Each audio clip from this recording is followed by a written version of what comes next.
A four-star general slammed both fists on the courtroom table so hard the water glasses shattered.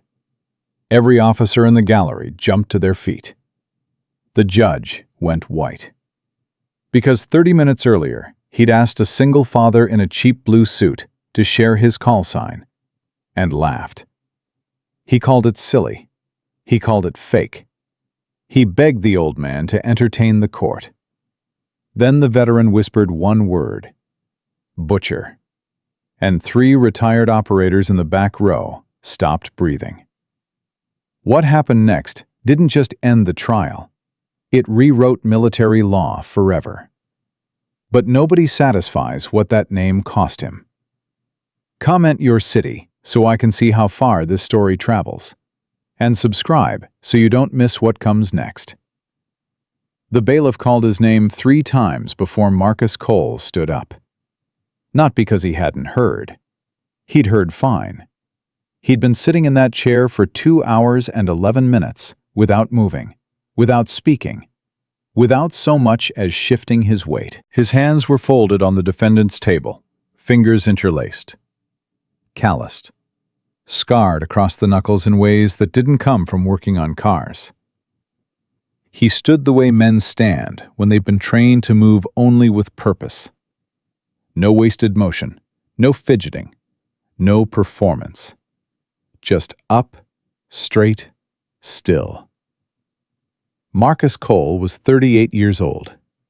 He wore a blue suit that didn't quite fit right through the shoulders, because his shoulders weren't built for off-the-rack suits. The tie was knotted too tight. A child's effort, careful but clumsy. The kind of knot a 7-year-old makes when she's trying to help her daddy get dressed for the most important day of his life. His daughter had tied that knot at 6:15 this morning. He hadn't fixed it. Colonel Adrian Graves watched Marcus rise from the prosecution table, and something about the way the defendant moved made him pause. Just for a half second. Just a flicker of something cold sliding through his chest. He pushed it away. Graves was 45, Air Force JAG, built his whole career on cases exactly like this one. Veterans who claimed classified service. Veterans who hid behind redacted files and missing records. Veterans who whispered about black operations and secret wars, while their actual service records told the boring truth. He'd prosecuted 14 of them, won every single one. Marcus Cole would be 15. Graves straightened his tie, a real knot, a proper knot, and opened his folder. Your Honor, the prosecution is ready to proceed. Brigadier General Richard Tate nodded from the bench. He was 56, thick through the middle, with reading glasses he wore on the tip of his nose because he thought it made him look thoughtful. It didn't. It made him look like a man who enjoyed looking down at people. Which, to be fair, he did. Very well, Colonel. You may begin your opening statement. Graves stood, buttoned his jacket, and walked around the prosecution table. He didn't rush. Men like Graves never rushed. They moved at the speed of confidence. Your Honor, members of the gallery, what we have before this court today is not complicated. He let that word sit. Complicated. As if the very idea that this case could be complex was beneath him. The defendant, Mr. Marcus Cole, stands accused of war crimes committed during covert operations in Afghanistan and Syria between 2011 and 2016. Specifically, the unlawful killing of enemy combatants who had surrendered, the execution of prisoners without due process, and the deliberate murder of civilian non-combatants.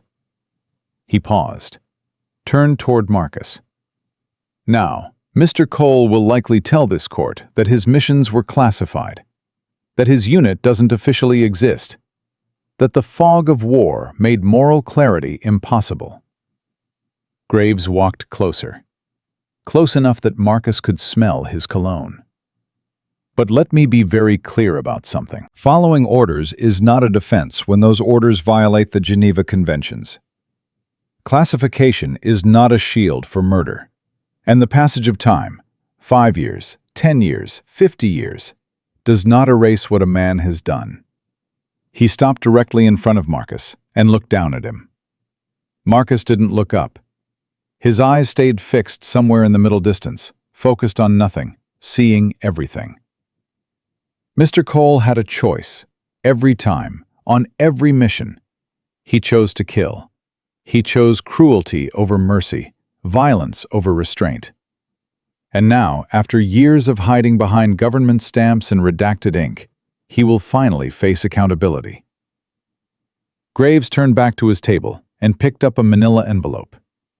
Your Honor, at this time I'd like to enter Prosecution Exhibit Alpha, a photograph recovered from partially declassified Defense Intelligence Agency files pertaining to operations in Helmand Province, Afghanistan, 2013. He withdrew an 8x10 photograph, black and white, grainy. He walked it to the bench. Tate glanced at it, admitted. Graves carried the photo to the defendant's table and set it down directly in front of Marcus, face up, right under his eyes.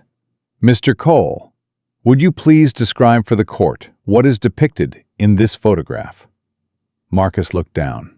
The photograph showed a young man in combat gear, lean, hard, dust-covered. He held an M4 rifle loose at his side. Behind him, a compound wall pocked with bullet holes. At his feet, 4 bodies under ponchos, smoke rising from somewhere beyond the frame. The young man in the photo had the same pale gray eyes as the man sitting in the courtroom. Marcus's jaw tightened. That was all. One tiny movement. His fingers pressed together a fraction harder. Graves leaned in, loud enough for the whole gallery. That's you, isn't it, Mr. Cole? 26 years old, standing over the bodies of men you killed. Nothing. Nothing to say? No explanation? No justification? Marcus breathed. In. Out. Slow. Graves straightened up and addressed the bench. Your Honor, let the record show the defendant has declined to respond. Tate waved a hand. Noted. He removed his glasses, cleaned them with a cloth. A habit he had when he was about to enjoy himself. You know, Colonel, I appreciate your thoroughness, but I want to circle back to something in the defendant's file. He opened a folder on his bench. Mr. Cole, I've been reading your service record, or what's left of it. And I have to tell you, in 22 years on this bench, I've seen a lot of files marked classified. He made air quotes with his fingers. And in my experience, when a man's file is 90% redacted, it usually means one of 2 things. Either he did something genuinely remarkable, Tate paused for effect, or his service was so unremarkable that nobody bothered to document it properly, and classified becomes a convenient excuse for a career that was, frankly, forgettable. Laughter from the gallery. Young JAG officers nudging each other, reporters scribbling. Tate continued. Now, your listed rank is Staff Sergeant. Your unit is, well, it just says classified. More air quotes. Your deployments? Classified. Your commendations? Classified. Your training history? You guessed it. More laughter. Louder now. But here's what interests me. Tate leaned forward. Buried in all this blacked-out ink, there's one thing that isn't redacted. It says here you had an operational call sign. He smiled. The kind of smile that invites the room to smile with him. Now, Mr. Cole, I'll be honest with you. These call signs? They're usually pretty ridiculous. I had a defendant last year who called himself Reaper. Turned out he was a mechanic at Bagram who never left the wire. Before that, there was a gentleman who went by Viper, supply clerk, counted boots for 18 months. The gallery was laughing now. Real laughter.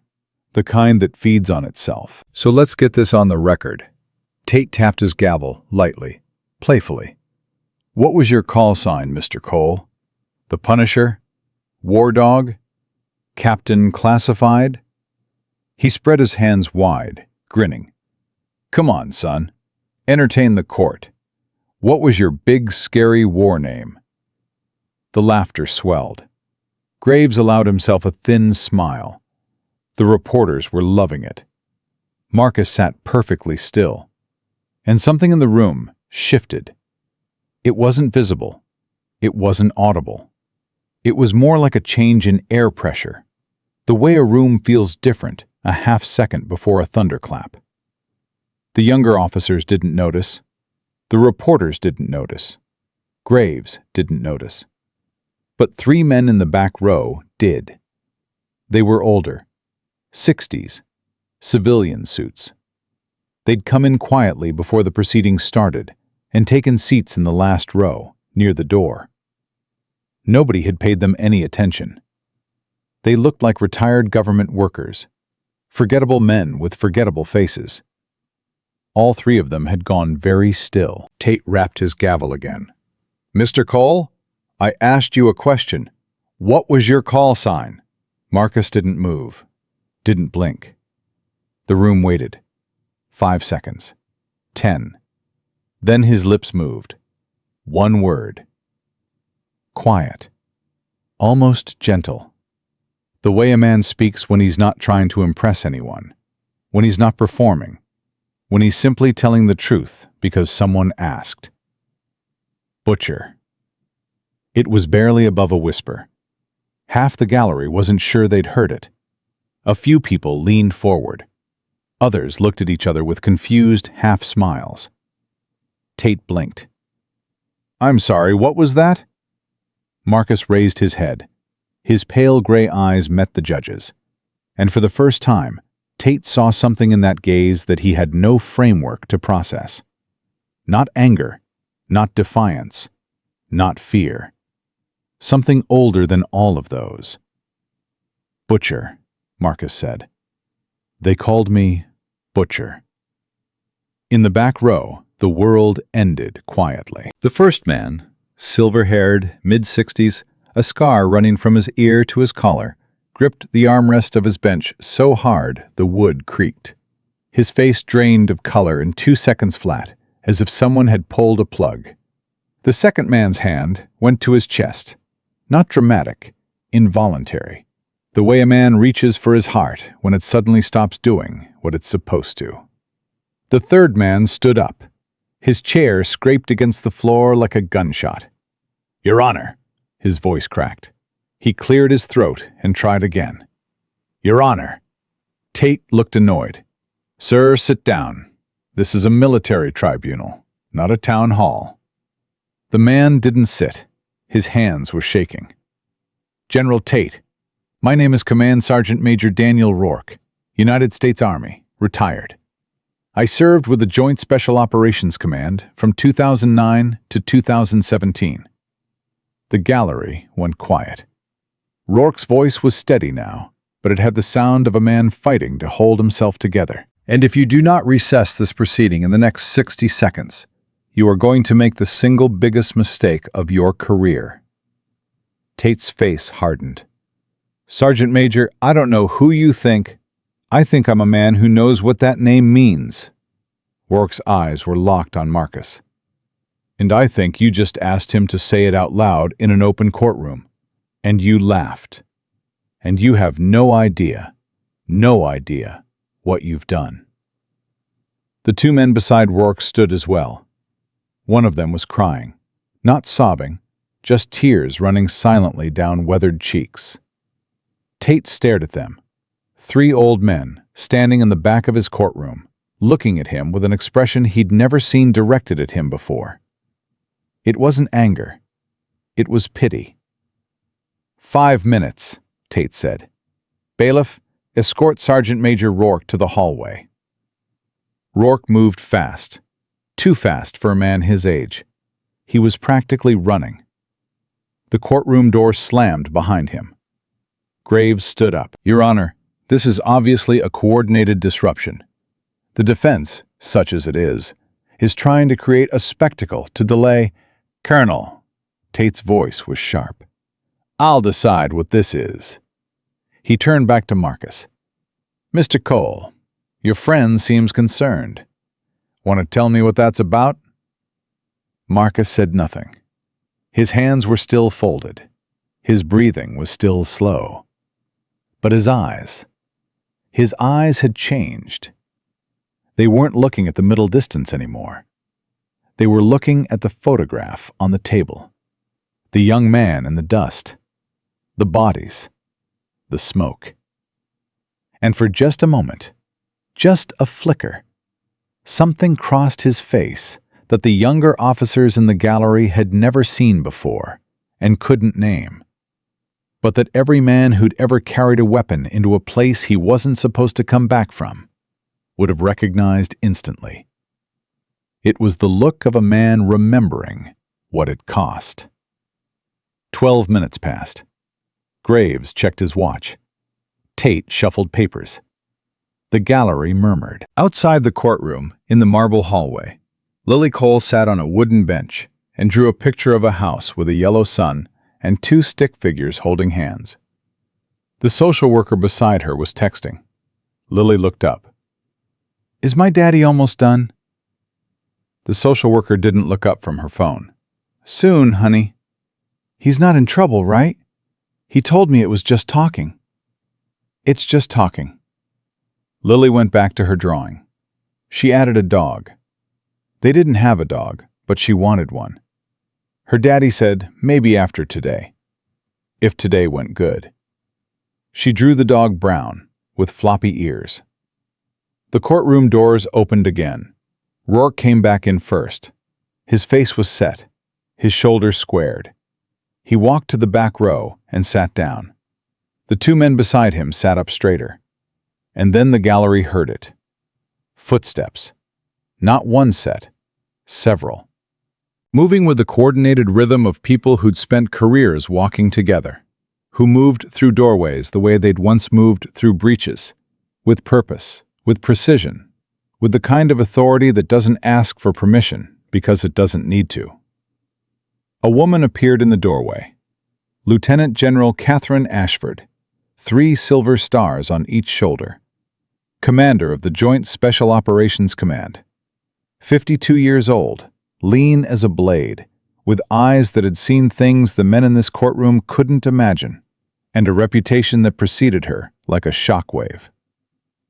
Behind her, 2 aides carried steel gray file boxes, stamped with classification markings that made the security officer at the door take 2 steps back.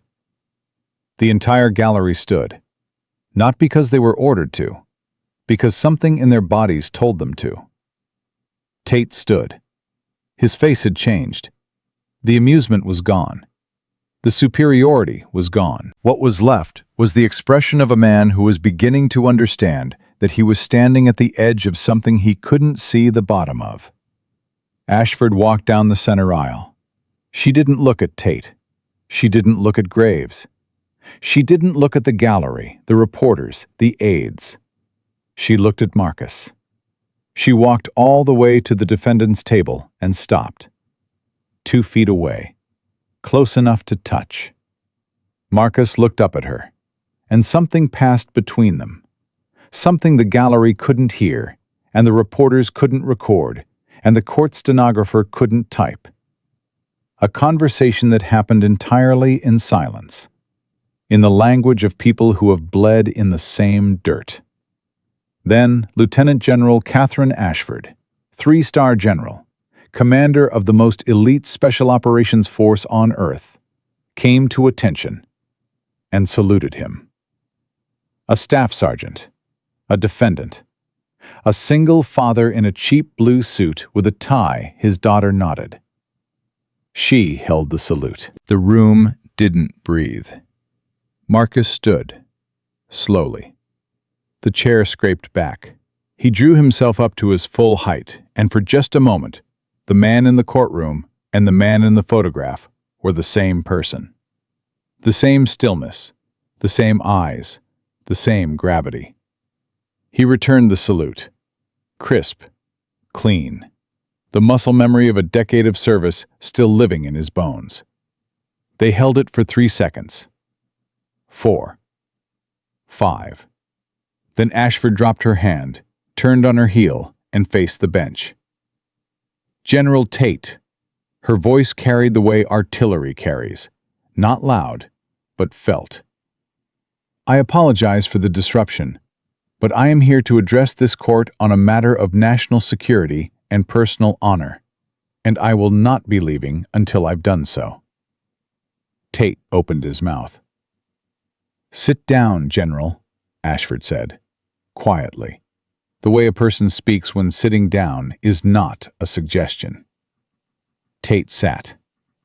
Graves half rose from his chair. "Your Honor, I must object to this." Ashford didn't look at him. "Colonel Graves, you will have an opportunity to speak. But right now, you are going to sit in that chair and listen. Because in approximately 10 minutes, you are going to learn that everything you think you know about this case, about this man, and about the operations you've built your prosecution on, is wrong." She paused. "And when I'm done, you are going to have to make a decision about what kind of officer you are."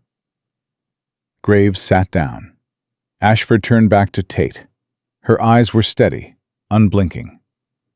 "General Tate, 20 minutes ago, you asked Marcus Cole about his call sign. You asked him to entertain the court. You compared him to a plumber and a supply clerk." Tate said nothing. "You laughed at him." Still nothing. Ashford's voice dropped, not softer, heavier, the way a voice sounds when it's carrying the weight of what comes next. "Let me tell you what you laughed at." The courtroom was silent. The file boxes sat unopened. The photograph of a young Marcus Cole lay on the defendant's table, face up, catching the light from the tall windows. And in the hallway outside, Lily Cole finished her drawing. She held it up and looked at it. A house, a sun, 2 stick figures, a brown dog with floppy ears. She folded it carefully and put it in her pocket. For Daddy. For after. Ashford opened the first file box. She didn't hurry. She moved with the precision of someone who understood that what she was about to say would change the trajectory of every career in the room, including her own.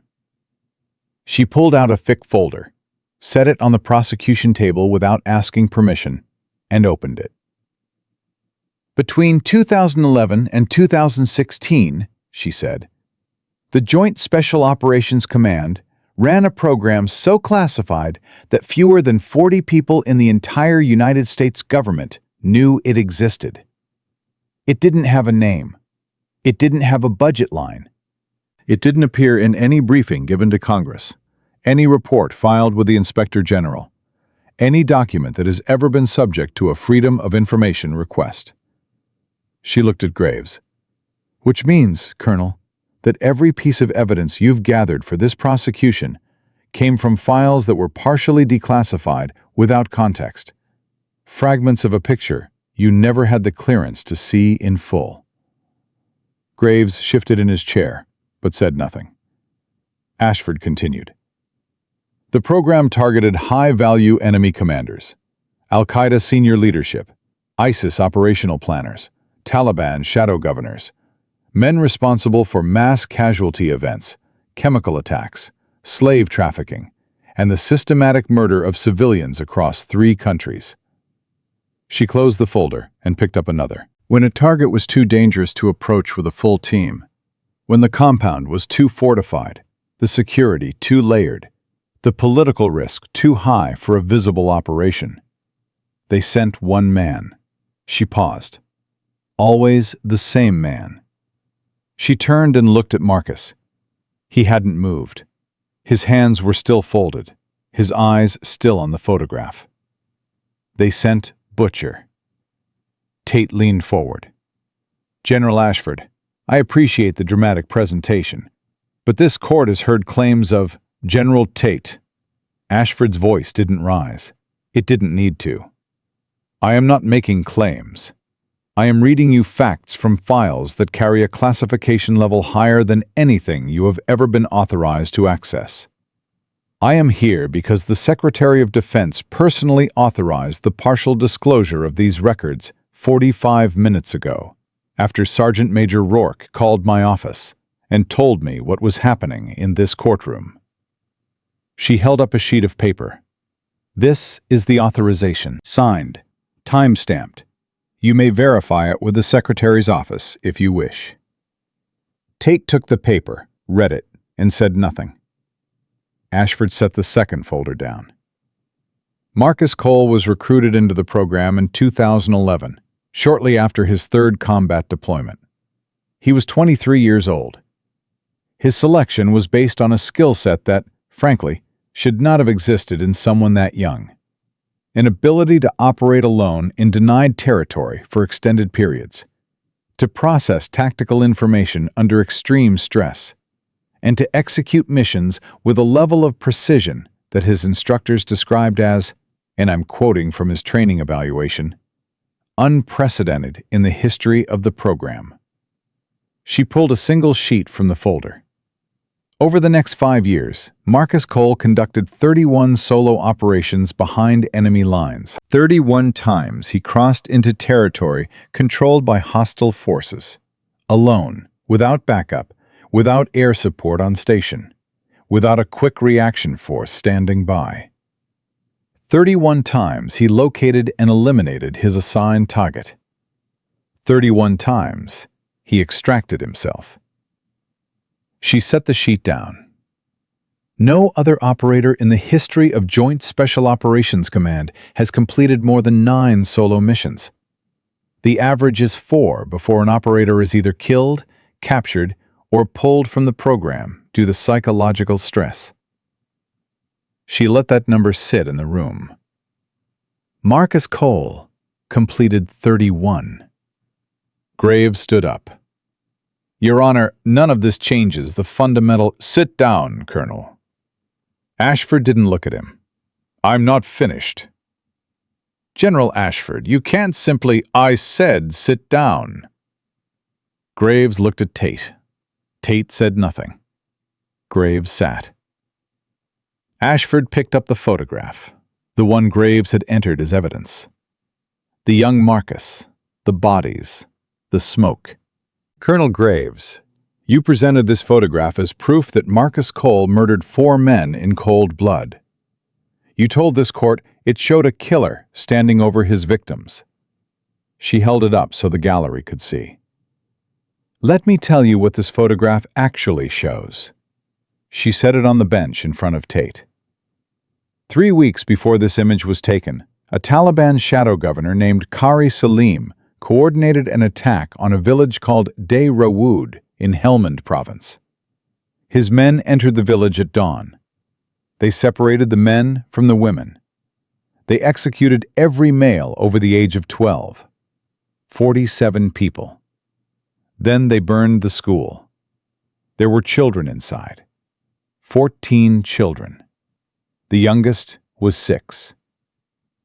The gallery had gone completely silent. Qari Salim and his 3 senior lieutenants are the 4 men in that photograph. Marcus Cole's team was tasked with eliminating them before they could reach the next village on their route, a settlement called Baraki, population approximately 600, most of them families. She pointed at the photograph. Cole's team was ambushed during infiltration. 2 of his teammates were hit. Sergeant First Class David Menendez took a round through the femoral artery. Staff Sergeant Kevin Yu was hit in the chest.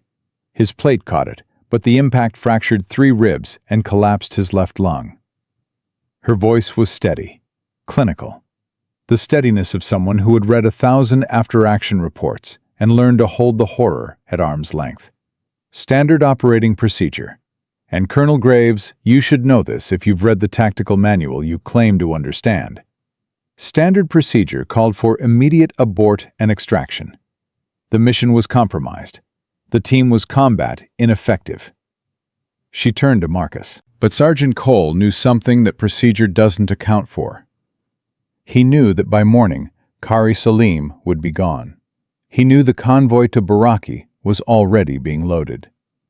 He knew that 600 people, mothers, fathers, children, were going to die the same way the people of Dehrawood had died.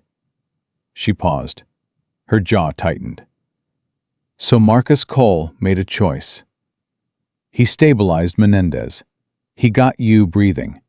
He gave them coordinates to the extraction point and told them to move.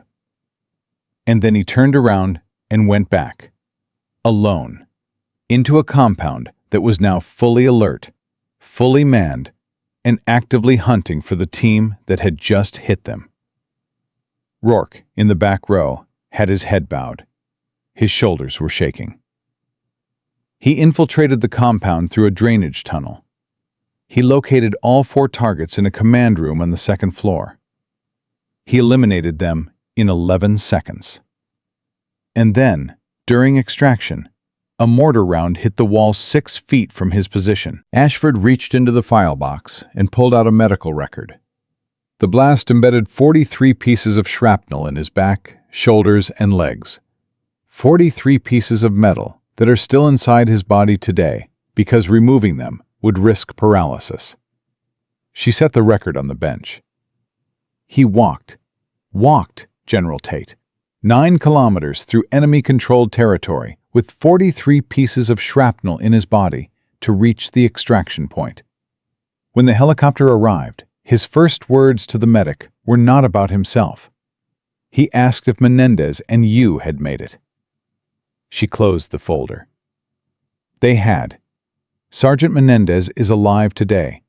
He lives in San Antonio. He has 4 children. Staff Sergeant Yu is alive today. He teaches high school math in Colorado Springs. They are alive because Marcus Cole refused to leave them, and then refused to leave 600 strangers he had never met. That is what your photograph shows, Colonel Graves. Not a murderer. A man who chose to bleed so that other people could live. Graves was staring at the table. His pen was in his hand, but he hadn't written a word.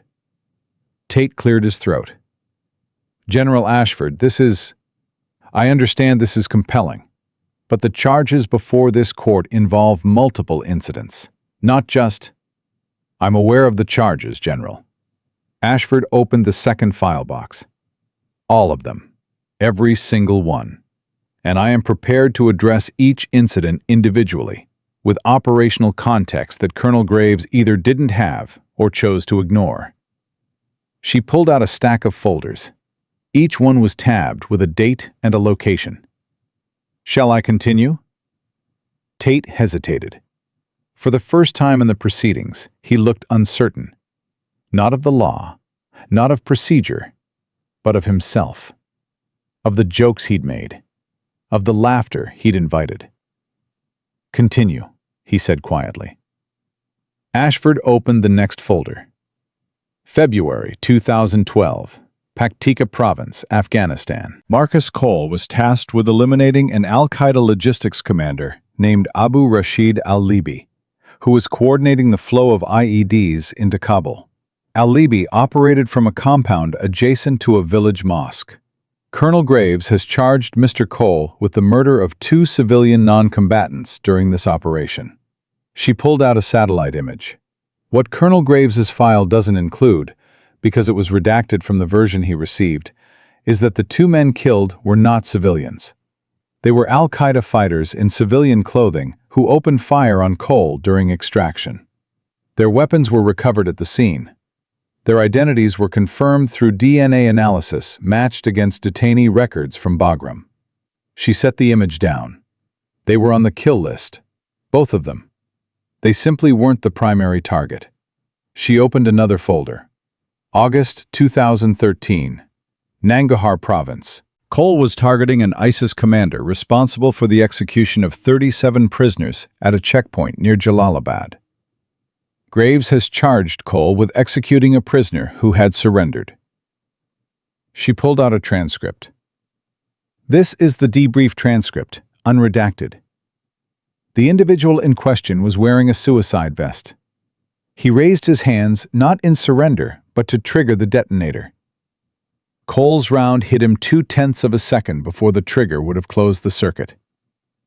The explosive ordnance disposal team recovered the vest.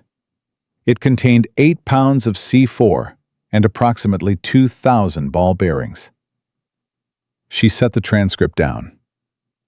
If Cole had hesitated, if he had honored what appeared to be a surrender for even one more second, the blast would have killed Cole and the 6 Afghan National Army soldiers standing within the blast radius. Graves was pale now. His folder was closed. His hands were flat on the table. Ashford went through 4 more operations. Each time, the pattern was the same. What looked like brutality in a redacted file became something entirely different when the full context was revealed. Targets who were not civilians, engagements that were not executions, decisions made in fractions of seconds that saved dozens of lives. And through all of it, Marcus Cole sat still. He didn't react to the descriptions of his own missions. He didn't nod when Ashford described his bravery. He didn't flinch when she talked about the shrapnel, the wounds, the kilometers walked through hostile territory with his body full of metal. He sat the way a man sits when he stopped needing validation a long time ago. Ashford closed the last folder. General Tate, I want to address something that is not in these files. Something that Colonel Graves didn't include in his prosecution because it has no bearing on the charges, but which this court needs to understand if it is going to judge this man. She turned to Marcus. Her expression changed, just slightly, just at the edges. The steel softened. Not much, but enough. In 2019, Marcus Cole's wife, Captain Sarah Cole, was killed by a roadside IED during a convoy escort mission in Kandahar province. She was 34 years old. They had been married for 9 years. Their daughter, Lily, was 3. The room was completely still. Marcus Cole left the military to raise his daughter alone. He did not seek disability compensation, although his injuries qualified him for a 100% rating. He did not apply for survivor benefits for 7 months because he didn't know they existed, and no one from the VA told him. He worked 2 jobs, night security at a warehouse and weekend maintenance at a church, to keep a roof over his daughter's head. Ashford's voice held steady, but something in her eyes burned. He never asked for help. He never told his daughter about his service. He never told anyone. When Lily asked about the scars on his back, he told her he'd been in an accident. She turned back to Tate. And now this court, this country, wants to take him away from her. The only parent she has left. A 7-year-old girl who is sitting in a hallway right now, drawing pictures, waiting for her father to come out of a room where men who have never bled for anything are calling him a murderer. Tate looked down at his hands. General Tate, I served in this command for 22 years. I have reviewed the operational files of hundreds of special operations personnel. I have never, not once, encountered a service record like Marcus Cole's.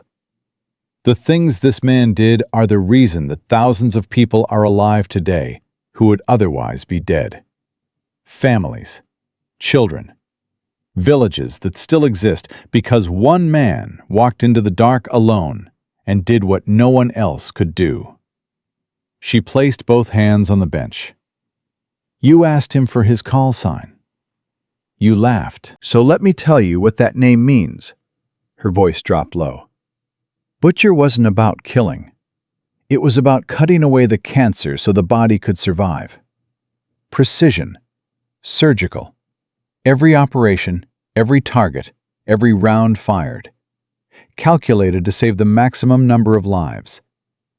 Enemy radio intercepts from 2014 show that ISIS commanders in eastern Afghanistan abandoned 3 separate operational headquarters when intelligence suggested Butcher had been deployed to their sector. He didn't have to fire a shot. His name alone saved lives. She straightened. But the name meant something else, too. Something the men who served with him understood. The butcher is the one who does the work no one else wants to do. The one who carries the weight so others don't have to. The one who walks into the slaughterhouse every morning and comes home smelling like death, so that everyone else can eat their clean meals and never think about what it cost. She looked at Marcus. He was looking back at her now. For the first time, his eyes were focused on someone in the room. That's what Marcus Cole was. That's what he still is. A man who carried the darkness so the rest of us could pretend it wasn't there. Ashford turned to Graves one final time. "Colonel, you've built a career on prosecuting veterans. You call it justice. You call it accountability." Her voice was quiet now, quiet and sharp. "I call it something else. It's easy to stand in a courtroom and judge a man for decisions he made when he was 23 years old, alone, bleeding, in a place you've never been and wouldn't survive for 10 minutes. It's easy to read a redacted file and fill in the blanks with your own assumptions." She stepped closer to him. "But men like Marcus Cole didn't fight for your approval. They fought so that men like you could sit in climate-controlled offices and debate morality over coffee. They fought so that your children could go to school without fear. They fought so that you could sleep at night." She held his gaze. "You owe him everything. And you tried to put him in prison." Graves didn't move. His eyes were glassy. His mouth was slightly open, as if he'd started to say something and forgotten what it was. Ashford faced the bench. "General Tate, I am formally requesting the immediate dismissal of all charges against Marcus Cole." Tate sat behind his bench like a man who had aged 10 years in 40 minutes. His reading glasses were off. His hands were folded in front of him. The casual authority, the amusement, the superiority, all of it stripped away, leaving something raw and exposed underneath. He looked at Graves. "Colonel, do you wish to continue with this prosecution?" The silence that followed lasted 11 seconds. Rourke counted them. Every one. Graves stared at the closed folder in front of him. The folder he'd spent 14 months building. The case he'd called airtight. The career-defining prosecution that was going to prove that no one was above accountability. He thought about the photograph, the young man in the dust, the bodies. He thought about Day Rawood, 14 children. The youngest was 6. He thought about a 3-year-old girl losing her mother to a bomb on a road in Kandahar. He thought about that same girl, now 7, sitting in a hallway, drawing pictures, waiting. No. His voice was barely there. A whisper. A surrender. "Speak up, Colonel." Ashford's voice was ice. Graves lifted his head. His eyes were red. "No, Your Honor. The prosecution withdraws all charges." Tate reached for his gavel. His hand was trembling. He gripped it, held it for a moment, then brought it down. "All charges against Marcus Cole are hereby dismissed. This court is adjourned." The gavel fell with a single crack that echoed off the walls and died in the silence that followed. Nobody moved. Nobody spoke. Marcus Cole sat at the defendant's table, with his hands folded, his breathing slow, his eyes on the photograph of the young man he used to be. The man who walked into darkness 31 times, and came back every time, carrying pieces of metal and pieces of memory that would never come out. Ashford approached him. She stood beside his chair and placed her hand on his shoulder. Not a general's hand, not a commander's hand. The hand of someone who understood. Marcus, you didn't have to carry all of this alone. He looked up at her. His pale gray eyes were dry, steady, clear. Yes, I did, he said. That was the job. And then he stood, straightened his jacket, the blue suit his daughter picked, the tie she'd knotted that morning, and walked toward the door. He pushed the courtroom door open, and the sound hit the hallway like a breath being released. Marcus Cole stood in the doorway for a moment. Not because he was savoring anything. Not because he was relieved. He stood there because his legs had done what they'd always done. Carried him forward. Carried him through. Carried him out. And now, for the first time in a very long time, there was nowhere he needed to go. No extraction point. No mission clock. No target on the other side of the door. Just a hallway. Marble floors. Fluorescent light. And a small voice. "Daddy!" Lily was off the bench before the social worker could react. Her sneakers slapped against the marble, the sound echoing in the empty corridor. She ran the way 7-year-olds run. Full commitment, arms pumping, no concept of slowing down. No understanding that people are supposed to approach important moments with dignity and restraint. She didn't know about dignity. She didn't know about restraint. She knew her daddy had been behind that door for a long time, and now he was here, and she was going to get to him as fast as her legs could move. Marcus dropped to one knee. He didn't think about it. His body just did it.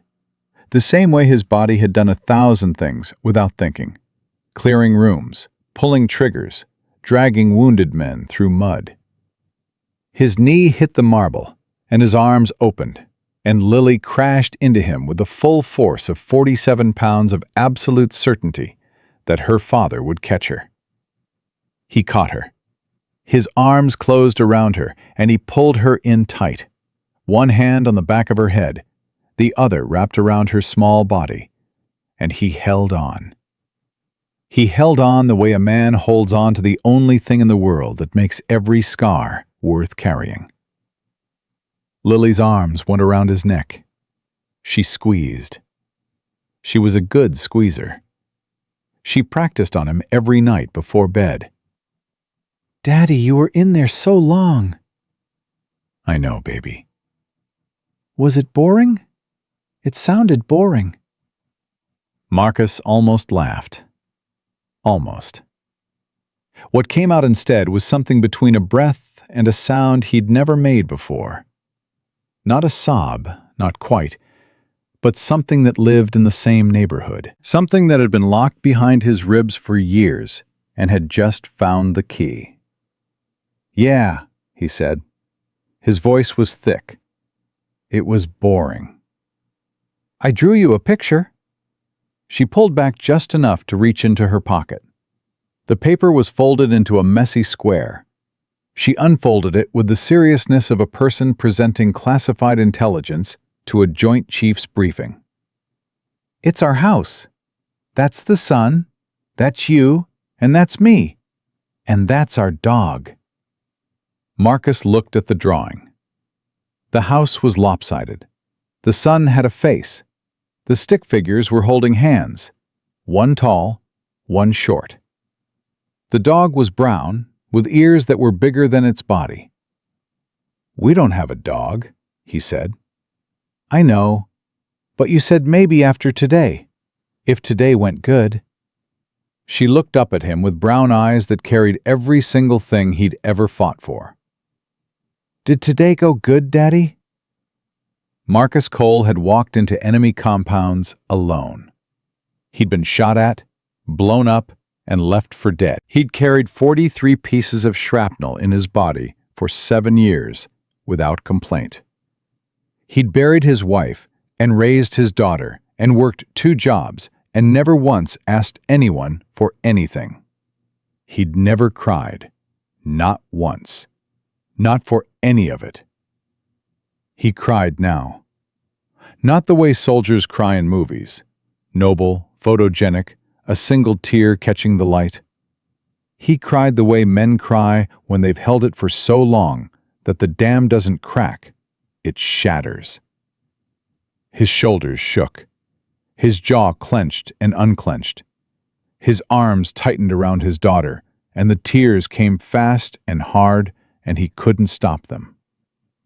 Lily pulled back. Her face was concerned. She put her small hands on his cheeks. "Daddy, why are you crying? Are you sad?" He shook his head, tried to speak, couldn't. Tried again. "No, baby, I'm not sad." "Then why?" He looked at her, this small, perfect, impossible person who tied his tie this morning and drew him a picture of a dog they didn't have, and ran down a hallway to get to him like he was the most important thing in the world. "Because you're here," he said. Lily considered this with the gravity of a 7-year-old philosopher. Then she nodded, as if this was a perfectly reasonable explanation. "I'm always here, Daddy." "I know." "So you can stop crying now." He laughed, a real laugh, wet and broken and real. Behind them, the courtroom doors opened again. Ashford came out first, followed by Rourke and the 2 other retired operators. Then the gallery began to file out.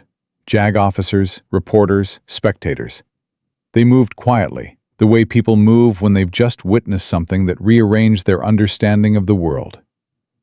Graves came out last. He walked slowly, his folder under his arm, his eyes on the floor. When he reached the hallway, he stopped. He saw Marcus on one knee, holding his daughter. He saw the drawing in Marcus's hand. He saw the brown dog with the big ears. He stood there for a long time. Ashford approached Marcus and Lily. She crouched down to Lily's height. "Hi, Bear. What's your name?" "Lily. What's yours?" "Catherine." "That's a pretty name. Are you my daddy's friend?" Ashford looked at Marcus, then back at Lily. "Yeah," she said. "I'm your daddy's friend." "Good. He needs more friends. He only has me." Lily said this without sadness, without complaint. Just a fact. The way children state facts. Complete, unchallengeable, devastating.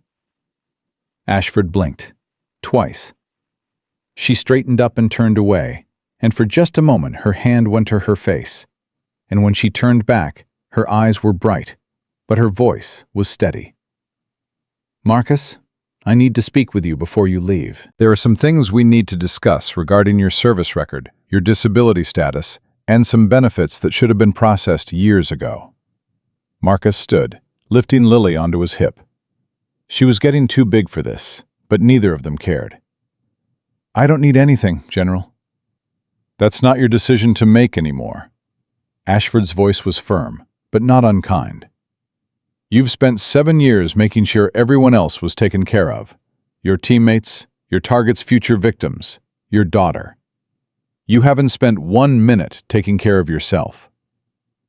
"I'm fine." "You have 43 pieces of shrapnel in your body. You work 2 jobs. You haven't seen a doctor in 4 years. And you just fought a war crimes prosecution without a lawyer because you couldn't afford one. You are not fine. And your daughter deserves a father who will be here in 20 years. Marcus said nothing. Lily played with the collar of his suit jacket. Rourke stepped forward. He was still unsteady, still carrying the weight of what had happened in the courtroom. But his eyes were clear. "Cole," his voice was rough. "I knew you by reputation only. I was JSOC staff, not operational. But I read your after-action reports. Every single one. They were required reading for incoming commanders." He paused. "I never thought I'd meet you. Your file said you were dead." "It was supposed to," Marcus said. "Listen to the general. Let us help." "I don't—" "Son." Rourke stepped closer. "I've spent 30 years working with men like you. Men who go out alone, come back alone, carry it alone. And I've spent the last 10 years going to their funerals. Every single one of them said what you just said. I don't need anything. I'm fine. I can handle it. His voice cracked. And then they couldn't. And their kids grew up without them. Not because of a bullet or a bomb. Because of pride. Marcus looked at Lily. She was drawing circles on his shoulder with her finger, humming something, oblivious to the world. Safe. He thought about what Rourke said, about funerals, about kids growing up without fathers. He thought about Sarah, about the phone call, about standing in the kitchen of their apartment at Fort Bragg with the phone against his ear and the world ending in the space between one sentence and the next. We regret to inform you. He thought about Lily, 3 years old, tugging at his pants leg, asking why Mommy wasn't answering her phone. He thought about the last 7 years, the night shifts, the church bathrooms he scrubbed on weekends, the nights he sat on the edge of his bed after Lily was asleep and pressed his palms against his eyes and breathed through the pain in his back, the shrapnel grinding against muscle and bone, because he couldn't afford the ER copay and couldn't take a day off work to see the BA. He thought about this morning. Lily standing on a step stool, reaching up to knot his tie, her tongue poking out the side of her mouth in concentration. The way she'd patted his chest when she was done and said, "There, now you look handsome, Daddy." "Okay," Marcus said. One word. Quiet. The same way he'd said, "butcher." Without performance. Without volume. Just the truth. Because someone had asked for it. Ashford nodded. "Good. I'll have my office contact you this week. And Marcus, this isn't charity. This is what you've earned. Every bit of it." The hallway was emptying now. The reporters had moved outside, already filing stories. The JAG officers had scattered, some of them shaken, some of them quiet in ways that suggested they were rethinking things they'd believed an hour ago. Graves was still standing in the same spot. He hadn't moved. His folder was still under his arm. His career, or what was left of it, packed into manila paper and evidentiary tabs. He watched Marcus carry Lily toward the building's main entrance. He watched the way the little girl rested her head on her father's shoulder. He watched the piece of paper, the drawing, the house, the dog, sticking out of Marcus's jacket pocket. Ashford stopped beside Graves on her way out. "Colonel." He looked at her. His face was drawn, his eyes hollow. "What are you going to do now?" she asked. He shook his head slowly. "I don't know." "You spent 14 months building this case. You pulled files. You interviewed witnesses. You reconstructed operations you didn't have clearance to understand." She studied him. "Why?" Graves was quiet for a long time. "Because I thought I was doing the right thing." "Did you?" "I thought accountability mattered more than context. I thought the law was the law, regardless of circumstances." "And now?" He looked at the door Marcus had just walked through. "Now I think I've been prosecuting men without understanding what I was prosecuting them for. I've been reading pages out of books with half the chapters missing and calling it the whole story." Ashford didn't soften, didn't reassure him. She just looked at him with those steady eyes. 14 prosecutions, Colonel. 14 veterans. How many of them were like this? How many of them had full context you never saw?" Graves closed his eyes. The question hit him the way the mortar round had hit Marcus. Sudden, devastating, and carrying shrapnel that would stay inside him for a long time. "I need to find out," he said. "Yes, you do." She walked away. Her aides followed. The file boxes went with them. Classified again, sealed again. buried again in the vaults where the real history of the war lived, invisible to everyone except the men who'd fought it and the handful of people authorized to know. Graves stood alone in the hallway. The marble floor stretched in both directions, empty now. The fluorescent lights hummed. Somewhere outside, a car started. He opened his folder, looked at the photograph one more time. The young Marcus Cole, 26, standing in the dust of Helmand Province. The bobbies at his feet, the smoke.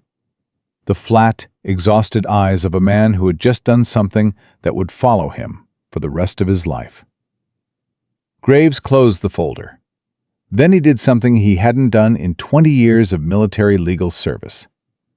He walked to the nearest trash can, held the folder over it, and stopped. Number, not the trash.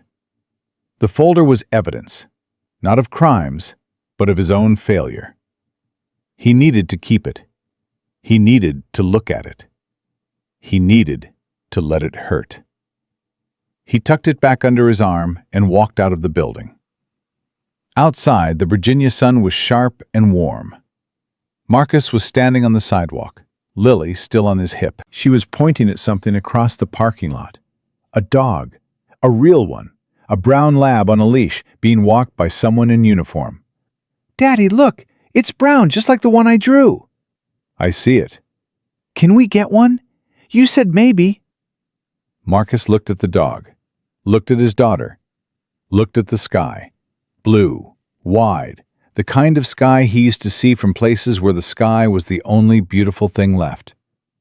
"Yeah," he said, "we can get one." Lily threw both arms in the air and nearly toppled off his hip. He caught her. Of course he caught her. Rourke was standing near his car, watching. The two other retired operators stood beside him. One of them, the one with the scar from his ear to his collar, wiped his eyes with the back of his hand. "Hell of a kid," he said. "Hell of a father," Rourke said. They watched Marcus Cole walk across the parking lot with his daughter on his hip, a crayon drawing in his pocket, and 43 pieces of shrapnel in his body. He didn't look back at the building. He didn't look at anyone. He walked the way he'd always walked, forward, steady, carrying what needed to be carried. Lily waved at the dog. The dog wagged its tail. "Daddy, what should we name it when we get one?" "What do you want to name it?" "Hero." Marcus stopped walking, just for a second, just for a heartbeat. Why Hero? Lily shrugged the way 7-year-olds shrug, with her whole body, like the answer was so obvious it barely needed saying. "Because heroes are brave and good, and they protect people, and that's what dogs do." Marcus started walking again, his daughter on his hip, the sun on his face. "Hero," he said. "That's a good name." They reached his truck, a 12-year-old Ford with rust on the wheel wells and a car seat in the back that he'd installed himself, checking the manual 3 times because he couldn't afford to get it wrong. He set Lily down, opened the back door, and she climbed into her seat with the practiced efficiency of a kid who'd done this 1,000 times. He buckled her in. She held up the drawing. "Can we put this on the fridge?" "Yeah." "In the middle? Not on the side where it falls off?" "Right in the middle." She smiled. It was the kind of smile that could end wars. Marcus closed the door, walked around to the driver's side, and got in. He put his hands on the steering wheel, didn't start the engine, just sat there for a moment, hands at 10 and 2, the way he used to grip a rifle. Steady, controlled, ready. In the rear-view mirror, he could see the courthouse, the tall windows, the stone steps, the flag. He thought about all the men who'd walked through doors like that and didn't walk back out. Men he'd served with, men he'd saved, men he couldn't save. He thought about the operations, 31 of them, each one a door he'd walked through alone, each one a gamble that he'd walk back out. each one a piece of himself left behind in the dark on the other side. He thought about Sarah, how she'd laughed on their first date, how she'd held Lily for the first time and whispered, "She has your eyes." How she'd kissed him goodbye the morning of her last deployment and said, "Don't you dare teach her to eat pizza with a fork while I'm gone." He'd kept that promise. Lily ate pizza with her hands. Always.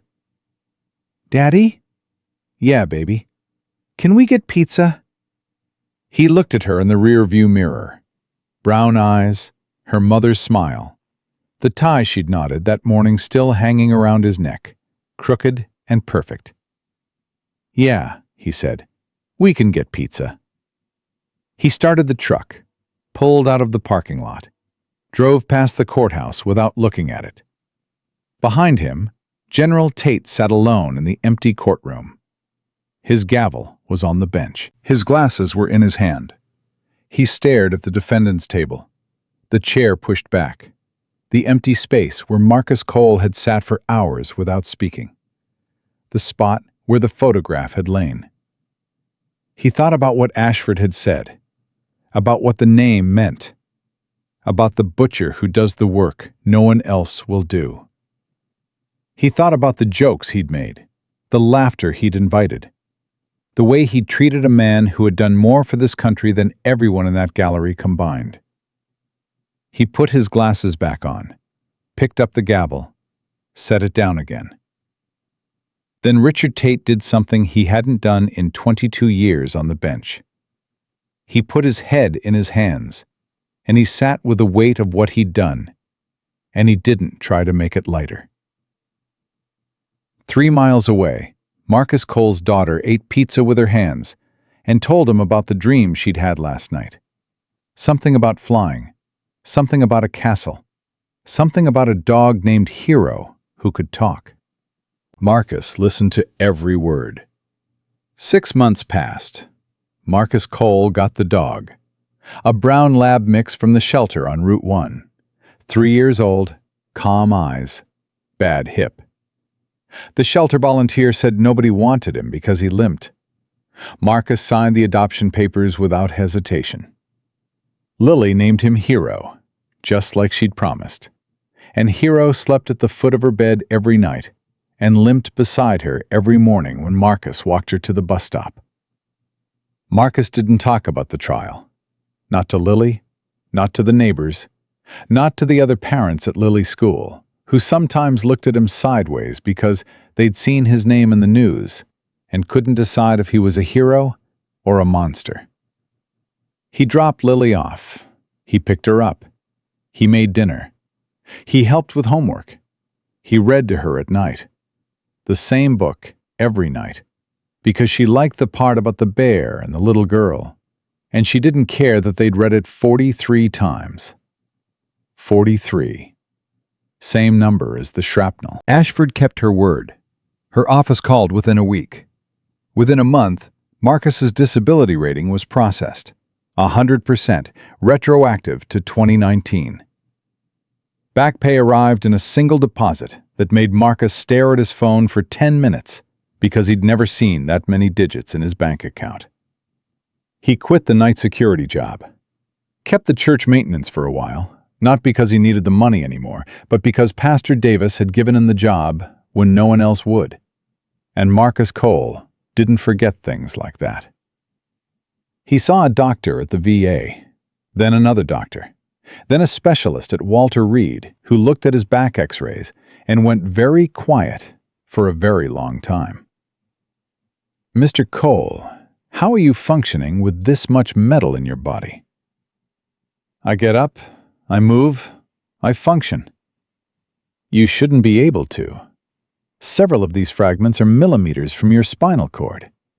Any impact, any fall, any sudden—" "I know." The doctor stared at him. "You know?" "I was briefed after the extraction. They told me the risks. And you've been working manual labor?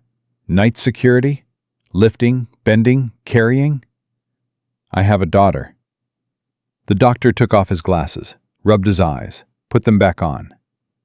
We can remove some of the peripheral fragments, the ones near the spine. Those stay.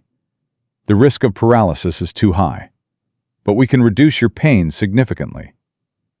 I'm not in pain. The doctor looked at him the way doctors look at patients who have been in pain so long they've forgotten what the absence of pain feels like. Mr. Cole, your cortisol levels suggest you're in significant chronic pain. Your blood work shows inflammatory markers consistent with when can you schedule the surgery. I want to get you in within the month. Will I be down long? My daughter. We'll work around your schedule. Marcus nodded. He scheduled the surgery for a week when Lily had a school field trip and the sleepover at her friend's house, so she wouldn't know. He told her he was going to a work thing for a few days. He told Pastor Davis the same thing. He told no one the truth, because telling the truth about his body meant telling the truth about how he'd gotten this way. And that was a door he kept locked. The surgery took 4 hours. They removed 19 fragments. 19 pieces of a mortar round that had been fired at him in Helmand Province 7 years ago by men who were trying to kill him for killing men who had burned children alive in a school. He kept the fragments. The surgeon offered to dispose of them. Marcus asked for a container. 19 small pieces of twisted metal, the largest no bigger than a pencil eraser. Each one a souvenir from a life that officially never happened. He was back on his feet in 6 days. Lily never knew. The back pain didn't disappear completely. 24 pieces of shrapnel were still inside him and always would be. But it dulled. For the first time in years, he could bend down to tie Lily's shoes without his vision going white at the edges. For the first time in years, he could lie flat on his back. For the first time in years, he slept more than 3 hours at a stretch. He started volunteering at the VA hospital in Alexandria on Tuesday and Thursday mornings while Lily was at school. He didn't plan it. He'd gone for a follow-up appointment and passed a group of younger veterans in the waiting room. 20s, 30s, some of them missing limbs. Some of them missing something less visible, but just as vital. One of them was sitting apart from the others, staring at the floor with the 1,000-yard focus of a man who was somewhere else entirely. Marcus sat down next to him. "How long you been out?" The young man looked up. He was maybe 25. His left arm ended just below the elbow. His eyes were bloodshot. 8 months.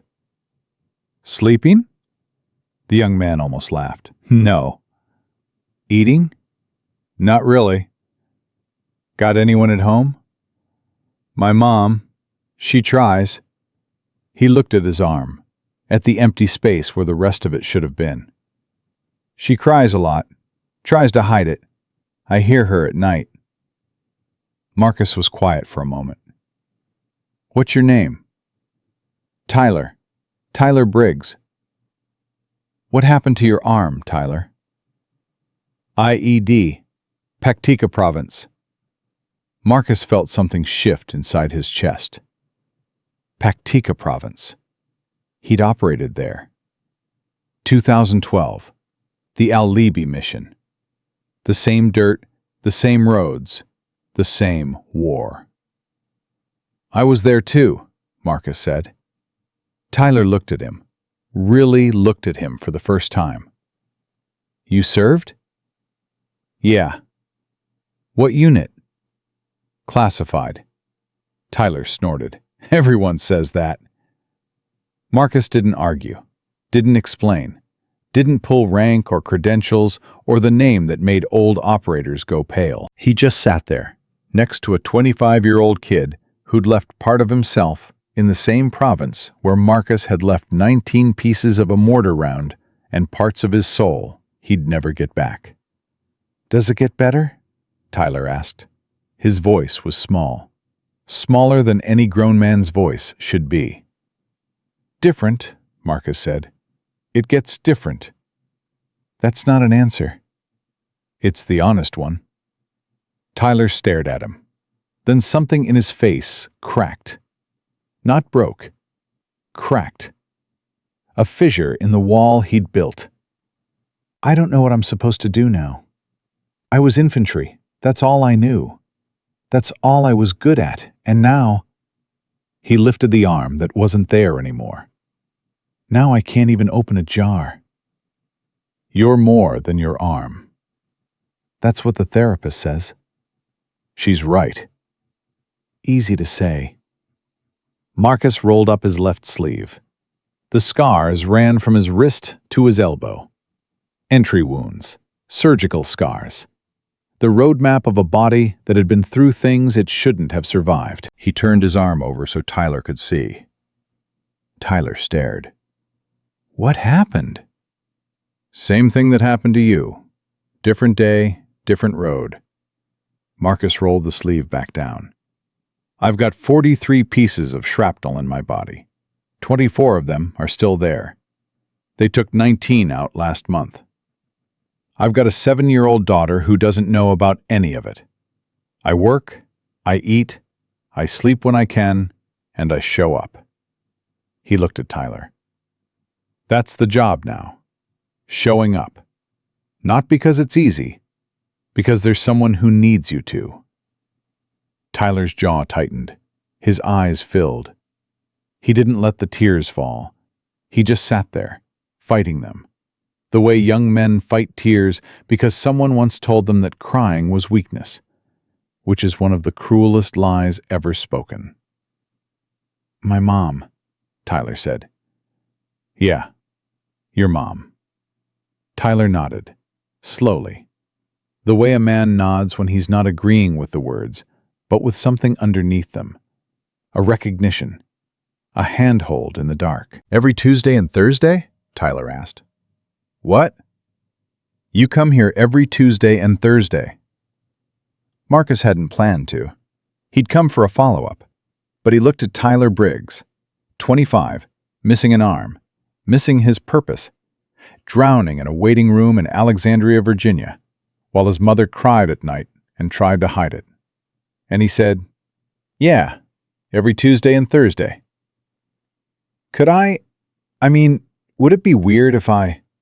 Same chair, same time. I'll be here. Tyler almost smiled. Not quite, but almost. That was how it started. One kid, one chair, one conversation. Within a month, it was 4 veterans. Within 3 months, it was 12. They'd gather in the hospital cafeteria on Tuesday and Thursday mornings, and Marcus would sit with them. Not as a counselor, not as a therapist, not as a motivational speaker or a program director or any of the official things the VA offered. Just as a man who'd been there, who was still here. He never told them about Butcher, never told them about the 31 missions, or the classified files, or the 4-star general who'd saluted him in a courtroom. He just listened. And when they talked about the things that kept them awake, the sounds, the smells, the faces of people they'd killed and people they couldn't save, he didn't flinch. He didn't look away. He didn't try to fix it. He sat with it. The way you sit with someone in the dark when there's no light to offer. Only presence. And that was enough. For Tyler Briggs and the others, it was enough to know that someone had walked through the same fire and come out the other side still standing, still showing up, still tying his daughter's shoes in the morning, still making dinner, still reading the same book for the 43rd time because that's what she wanted. It was enough to know it was possible. 8 months after the trial, on a Thursday afternoon, Marcus was leaving the VA when a car pulled into the parking lot. A rental. Virginia plates. The man who got out was thinner than Marcus remembered. His suit was different. Not the sharp courtroom blues, but a civilian gray, slightly rumpled, as if he'd been driving a long time. Adrian Graves stood beside the rental car and looked at the VA hospital entrance. He didn't move toward it. He just stood there, holding a folder. A different folder than the one from the trial, though it was the same color, and the same weight in ways that had nothing to do with paper. Marcus stopped on the sidewalk, 20 feet between them. They looked at each other. Graves spoke first. "I called your house. Your neighbor told me you'd be here. Mrs. Patterson talks too much. She said you were helping people at the VA." Marcus didn't confirm or deny. He waited. Graves took a step forward, then another. He closed the distance slowly, the way a man approaches something he's afraid of. Not physically afraid, but afraid of what it means. Afraid of what it will cost him to stand this close to the truth. He stopped 5 feet from Marcus. "I've spent 8 months reading files," Graves said. "After the trial, I requested access, full access. Everything Ashford referenced, everything that was redacted from my original evidence package, everything I should have seen before I ever filed charges." Marcus said nothing. "They gave me most of it, not all. Some of it will never be declassified, but enough." Graves's voice was steady but thin, like a wire pulled taut. "Enough to understand what I did." "What did you do, Colonel?" Graves flinched at the rank. I resigned my commission 3 months ago." "Why?" "Because I reviewed my other cases, all 14 of them." His eyes went to the ground, then back to Marcus. 3 of them were men like you. Operators with redacted files and classified missions and context I never had and never sought. I prosecuted them on fragments. I won convictions on fragments. And those men, his voice cracked. One of them is in Leavenworth, has been for 6 years. He has a son who was 9 when they took his father away.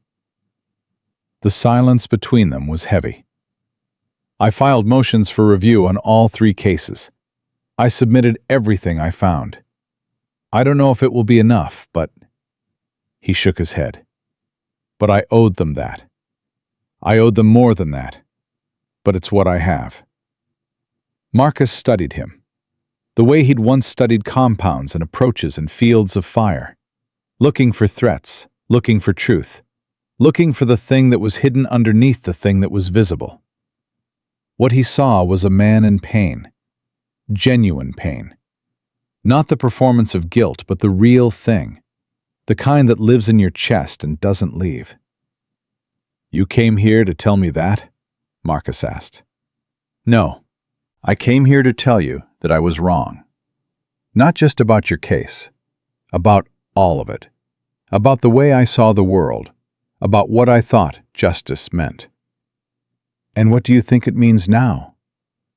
Graves looked at the BA hospital behind Marcus, at the windows, at the men inside, broken, healing, trying. "I think it means understanding the full story before you judge someone for a single chapter." Marcus reached into his jacket pocket. He carried things in that pocket.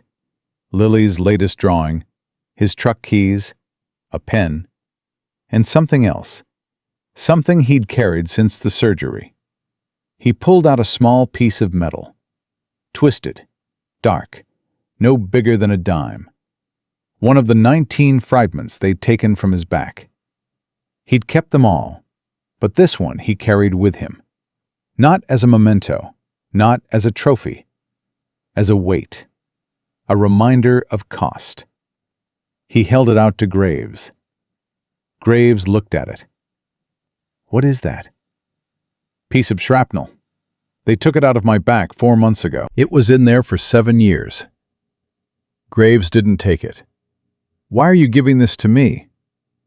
"Because I carried it long enough, and you need it more than I do." Graves stared at the small piece of metal in Marcus's open palm. His hand was shaking when he reached for it. He picked it up and held it between his fingers, feeling the weight of it. So small, so light, so insignificant to look at. And yet it had lived inside a man's body for 7 years, grinding against muscle and nerve, a constant companion to every step, every breath, Every night spent lying awake, because lying down meant the metal shifted, and the pain bloomed, and the memories came flooding back. "I don't deserve this," Graves said. "It's not about deserving, it's about remembering." Marcus looked at him. "You said you're reviewing your old cases. You said you filed motions. That's good. That matters. But the man in Leavenworth, his son is 15 now. He's been without his father for 6 years. You can't give that back." Graves closed his eyes. "So don't let guilt eat you alive. That doesn't help anyone. Not his son, not the other veterans, not you."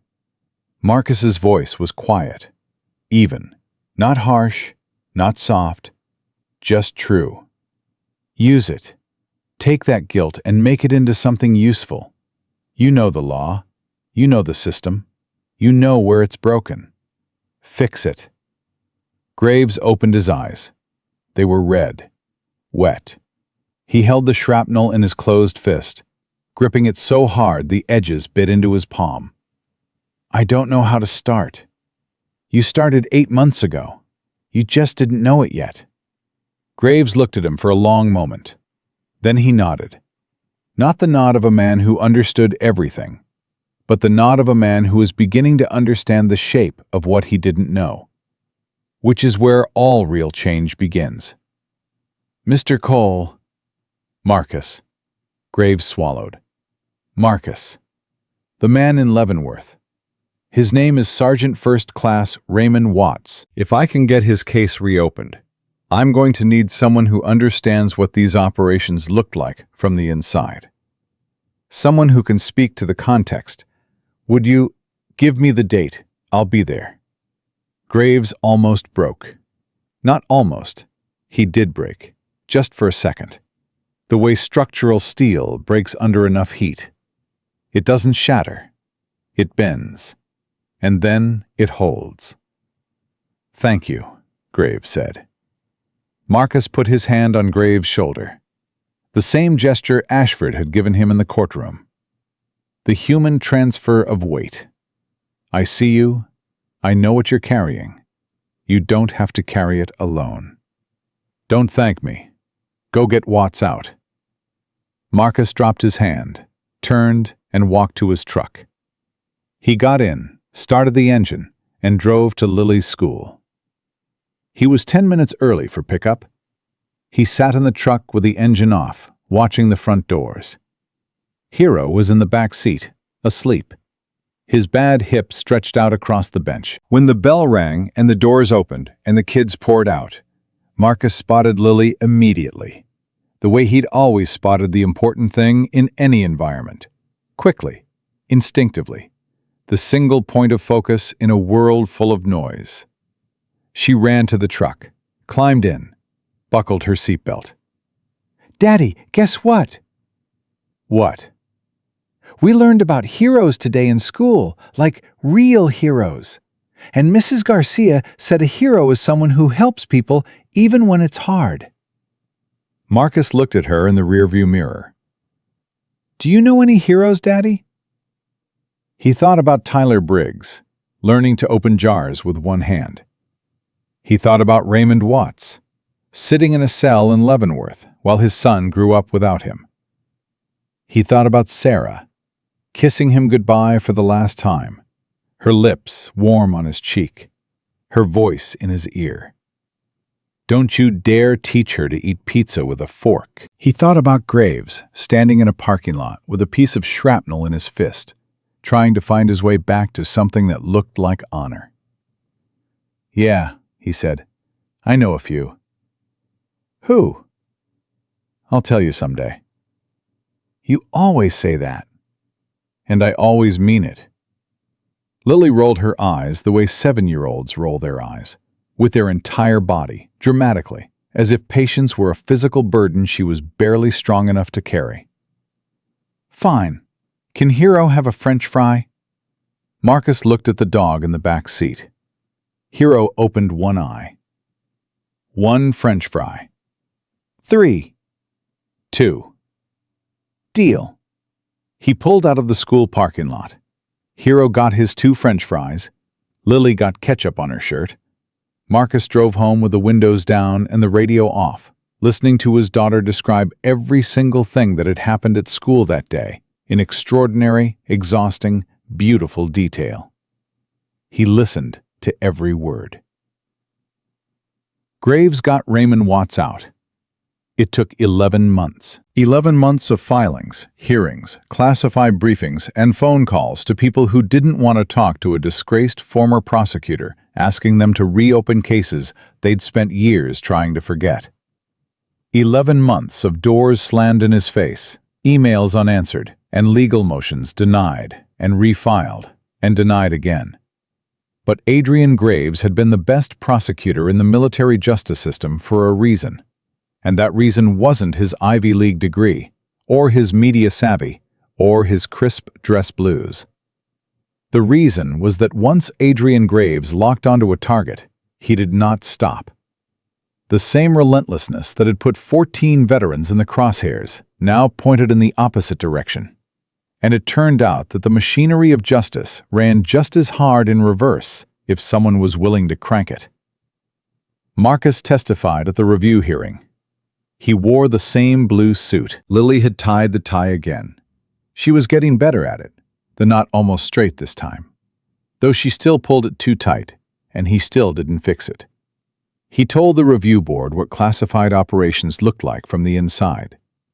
Not the sanitized version, not the version that fit neatly into legal frameworks and Geneva Convention articles. The real version. The one where you made decisions in fractions of seconds with incomplete information and the knowledge that people would die based on what you chose. And the only question was, which people? He didn't talk about himself. He talked about the men he'd served with. Men like Watts, who'd done what they were ordered to do, in places that didn't officially exist, for reasons that were classified above the pay grade of every lawyer who later judged them. The board listened. They asked questions. Marcus answered them the way he answered everything, quietly, precisely, without performance. 3 weeks later, Sergeant First Class Raymond Watts walked out of Leavenworth. His son Derek was waiting at the gate. 15 years old, tall, quiet. He looked like his father in the way that sons look like their fathers when they've spent years studying a photograph because the real thing wasn't available. Watts came through the gate and stopped. He looked at his son. His son looked at him. Neither of them moved for a long time. Then Derek said, "You look older." And Watts laughed, a broken, wet, impossible laugh, and said, "You look taller." Derek crossed the distance between them in 3 steps and wrapped his arms around his father. And Raymond Watts held his son for the first time in 6 years. And the guards at the gate looked away, because some things are too private to witness, even when they happen in public. Graves stood by his car in the parking lot, watching. The piece of shrapnel was in his pocket. He reached in and touched it. A habit now, the way some men touch a rosary or a wedding ring. A small, sharp reminder of what things cost and what things mean. Marcus wasn't there. He'd gone home after the hearing. Lily had a science fair project due, and she'd chosen to build a model of a dog's skeleton, which required a level of anatomical accuracy that Marcus was not qualified to provide, but attempted anyway, because that was the job. Graves called him that night. "Watts is out." "Good." His son was there, at the gate. Marcus was quiet on the other end. Graves could hear something in the background. A child's voice, a dog barking, the normal sounds of a house where someone was alive and present and accounted for. "Marcus, I want to keep going. The other 2 cases. And there are more. I've found 9 additional prosecutions from the last 20 years that have the same pattern. Redacted files, missing context, operators convicted on fragments. That's a lot of work, I know. You'll need funding, legal support, connections to SOCOM. I know that too. What are you going to do?" Graves looked at the shrapnel in his hand. I'm starting a legal defense foundation. Pro bono representation for veterans facing prosecution related to Class 5 operations. Full declassification review before any case proceeds. Operational context experts at every hearing. You're going to make a lot of enemies. I already have. Might as well earn them. Marcus almost smiled. Graves couldn't see it, but he could hear it. The slight shift in breathing, the softening of a voice that rarely softened. What are you going to call it? Graves had thought about this. He thought about a lot of names, official-sounding names, legal names, names that would look good on letterhead and grant applications.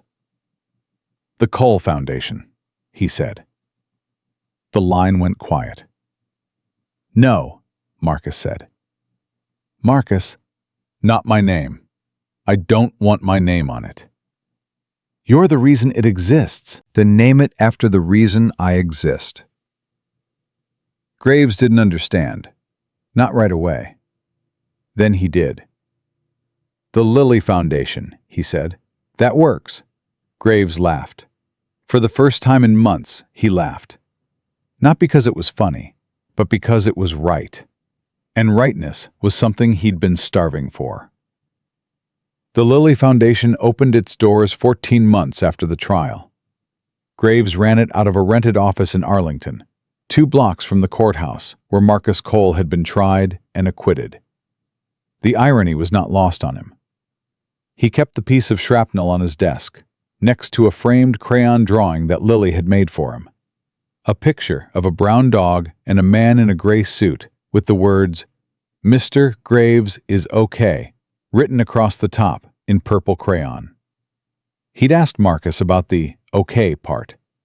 Marcus said that was high praise from Lilly. She'd called her teacher okay, and that was her favorite person outside of Marcus and Hero. The foundation's first year was brutal. Funding was thin. The military legal establishment pushed back hard. Graves testified before a Senate Armed Services Subcommittee and was accused of undermining military justice. A retired JAG general called him a traitor on cable news. But cases came in. Veterans reached out. Quietly, carefully, the way men reach out when they've been burned before. Men with redacted files and classified scars and convictions built on half-truths. Graves reviewed every case personally. He held the shrapnel when he read the files, turning it over between his fingers, feeling the sharp edges dig into his skin. He won 5 cases in the first year. 5 men who came home. Marcus didn't get involved publicly. He didn't give interviews. He didn't testify before Congress. He didn't appear on the cable news shows that kept calling. Ashford's office fielded the media requests and declined them all on his behalf. What Marcus did was show up at the VA every Tuesday and Thursday. His group had grown. 23 veterans now, ranging from Tyler Briggs, who'd gotten a prosthetic arm and enrolled in community college, to a 68-year-old Korean War veteran named Harold, who didn't talk much, but came every week and sat in the corner and listened. And that was enough. Marcus also started coaching Lilly's soccer team. He was a terrible soccer coach. He knew nothing about soccer.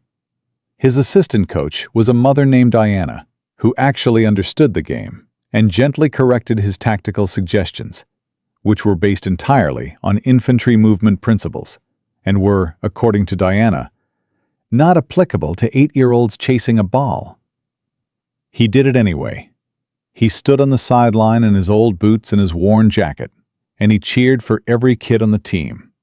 And when Lilly scored her first goal, a wobbly shot that barely crossed the line, he yelled so loud that Hero, who was tied to the bleachers, started barking and knocked over someone's coffee. Lilly ran to the sideline, jumped into his arms, and said, "Did you see?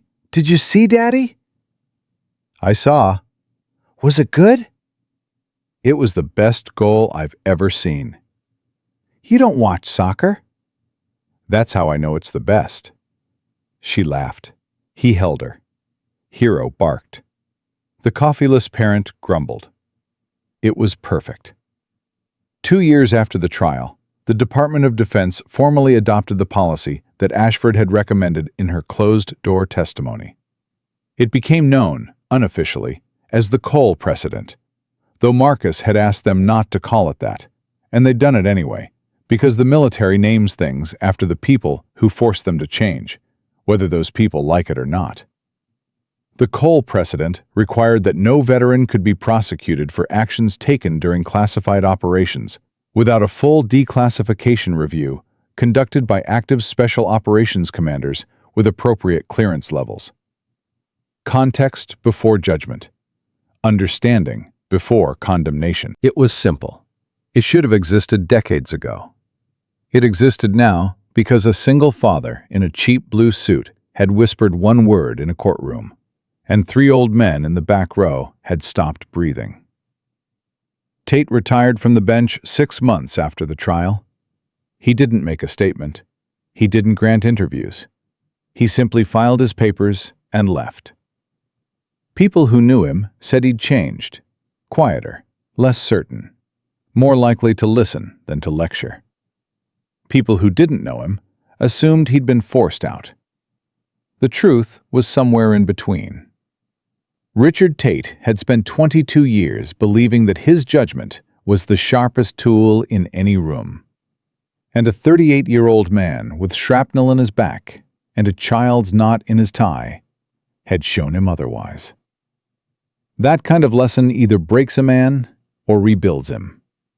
Tate was still being rebuilt. Rourke visited Marcus once, about a year after the trial. He drove down from Maryland on a Saturday morning and found Marcus in his front yard, throwing a tennis ball for Hero, while Lily did cartwheels on the grass. They sat on the porch steps. Rourke brought coffee. Marcus didn't drink coffee, but he held the cup because Rourke had brought it, and it seemed important. "I read something the other day," Rourke said. "An article about the Lilly Foundation. They quoted Graves. He said the foundation was built on a piece of shrapnel and a 7-year-old's drawing. He talks too much. He's doing good work." "He is." Rourke watched Lily turn a cartwheel that was more of a controlled fall. Hero retrieved the tennis ball and dropped it at Marcus's feet, then lay down on the porch with a heavy sigh. "Does she know?" Rourke asked. "About any of it?" "She knows I was in the Army. She knows her mom was in the Army. She knows her mom died." Marcus set the coffee down. "She doesn't know the rest." "Will you tell her?" "Someday. When she's old enough to understand that the world has dark places and that someone has to go into them." "When will that be?" Marcus watched his daughter attempt another cartwheel. She fell, laughed, got up, tried again. "Not today," he said. Rourke nodded. They sat in silence for a while, the kind of silence that exists between men who understand that some things don't need words, only presence. "Cole," Rourke said eventually, "I want you to know something. After the trial, after Ashford's briefing, I went back to JSOC archives. I pulled every after-action report with your operational designator. All 31. Marcus didn't respond. The estimated number of civilian lives saved by your operations, direct and indirect, extrapolated from target activity patterns and subsequent decline in attacks, is somewhere between 8 and 12,000.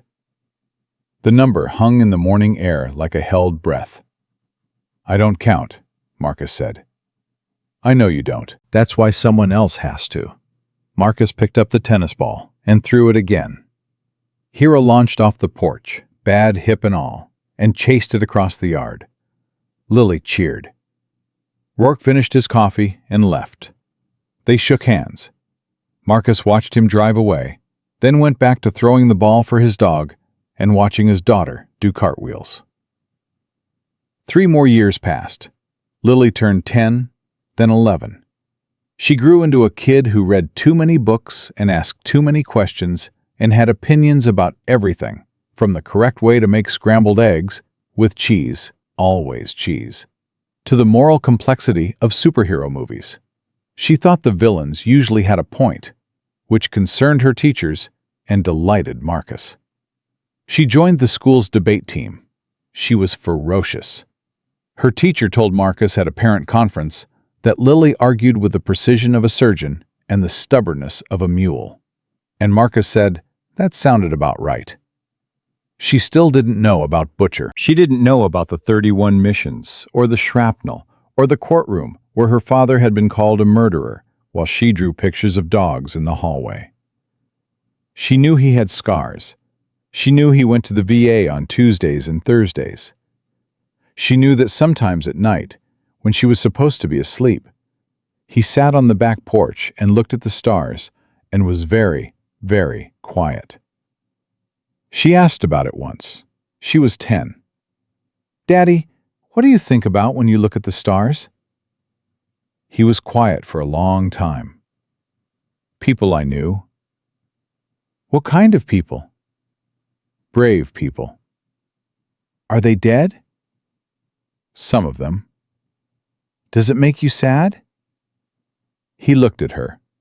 11 years old next month, her mother's eyes, a mind like a razor, a heart like an open door. "Sometimes," he said, "but mostly it makes me grateful." "Grateful for what?" "That I'm here, that you're here, that we get this." Get what? He gestured at the yard, the house, the dog asleep on the porch, the stars, the silence, the warm light spilling from the kitchen window.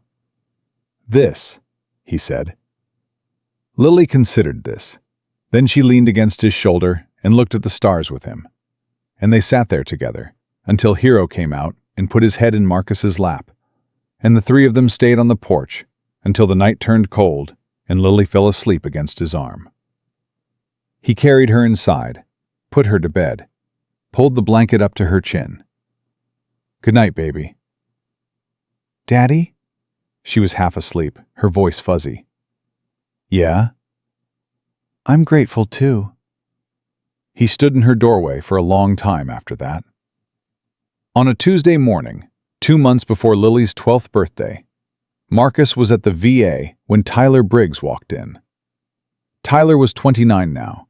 He'd finished community college, gotten a job at a logistics company, started dating a woman named Michelle, who was a nurse at Walter Reed. His prosthetic arm was state-of-the-art. Ashford's office had made a call, and the call had been answered. Tyler sat down across from Marcus in the cafeteria. "I'm getting married," he said. Marcus looked at him. 4 years ago, this kid had been sitting in a waiting room staring at the floor, unable to eat, unable to sleep, unable to see any reason to keep going. Now he was sitting across a cafeteria table with clear eyes and steady hands, and a future that hadn't existed until someone sat down next to him and said, "Same chair, same time." "Michelle?" Marcus asked. "Yeah." "Good. She's too good for you." Tyler grinned. "That's what she says." "She's right." "I want you to be there, at the wedding. Will you come?" "When?" "June." "I'll be there." Tyler hesitated. He had something else to say. Marcus could see it. The way the younger man's hands fidgeted. The way his eyes darted to the table and back. "Spit it out, Tyler." "I want you to be my best man." Marcus blinked. It was one of the few times in his life that someone had surprised him. He'd spent years in a world where surprise meant death, and he trained himself to see everything coming. He hadn't seen this. "Your best man?" "Yeah."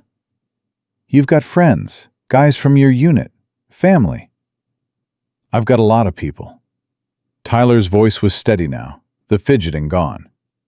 "But none of them sat down next to me when I couldn't see any reason to keep breathing." None of them showed up every Tuesday and Thursday for 4 years. None of them showed me what it looks like to keep going. Marcus was quiet. "You don't have to give a speech," Tyler said. "I know that's not your thing. Just stand there. That's enough. Standing there has always been enough." Marcus nodded. Once. The way he nodded when something mattered too much for more than one nod. "I'll be there." Tyler smiled. A real smile. Full. Unbroken. The smile of a man who had rebuilt himself from fragments, literal and otherwise, and found something on the other side that was worth having. Marcus went to the wedding. He wore the blue suit. Lily tied his tie. She was 12 now, and the knot was perfect. Straight, even, exactly the right tension. She'd been practicing. "There," she said, patting his chest the same way she'd done 5 years ago, standing on a step stool in their kitchen before the trial. "Now you look handsome, Daddy." "You always say that." "Because it's always true." He drove to the wedding with Lily in the passenger seat and Hero in the back. Hero was older now, his limp more pronounced, his muzzle gray. But he still wagged his tail when Lily said his name, and he still slept at the foot of her bed every night, and he still chased tennis balls across the yard even when his hip said stop. Tyler Briggs married Michelle Torres on a Saturday afternoon in June. Marcus stood beside him at the altar. He didn't give a speech. He stood there. That was enough. After the ceremony, during the reception, Lily found Marcus sitting alone at a table near the back. The dance floor was full. The music was loud. Hero was outside in the truck with the windows down, asleep. Lily sat next to him. "Daddy?" "Yeah?" "Tyler told me something." Marcus looked at her. "He told me you saved his life. He said that when he came home from the war, he didn't want to be alive anymore. And you sat down next to him, and you talked to him, and you kept coming back. And he said that's why he's here. Because of you." Marcus didn't speak. "Is that true?" "Tyler saved his own life. I just sat in the chair." "That's not what he said." Her voice was quiet, serious. Not a child's voice anymore. Something older. Something that understood weight. "He said you'd do that for a lot of people. At the VA, every Tuesday and Thursday. He said there are guys who are alive because of you. He said you never talk about it." "There's nothing to talk about." "Daddy," she put her hand on his arm. 12 years old, and she had her mother's directness. The same ability to look through every wall he'd ever built and find the truth behind it. "Are you a hero?" He thought about the word. He thought about what it meant and what it cost, and whether it applied to a man who had killed people in dark places and carried metal in his body, and worked night shifts, and scrubbed church bathrooms, and couldn't sleep, and couldn't stop, and couldn't ask for help. He thought about Sarah, about what she would say. She would say yes. She would say it without hesitation, without qualification, without any of the ambiguity he wrapped himself in like armor. She would say it and mean it, and that would be enough. "I'm your dad," he said.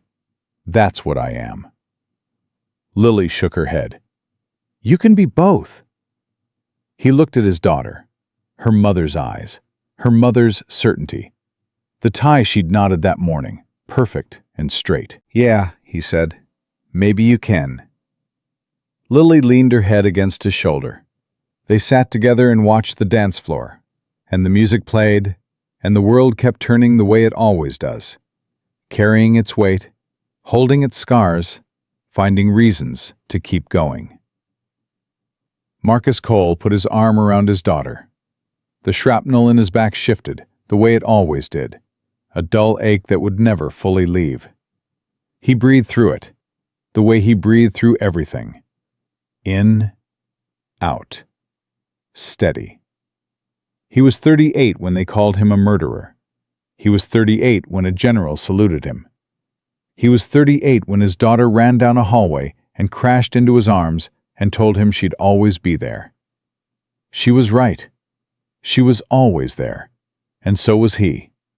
Not because it was easy, not because the darkness ever fully left, not because the names and faces from 31 missions stopped visiting him at night, or because the shrapnel stopped grinding against his bones, or because the empty space where Sarah should have been ever filled.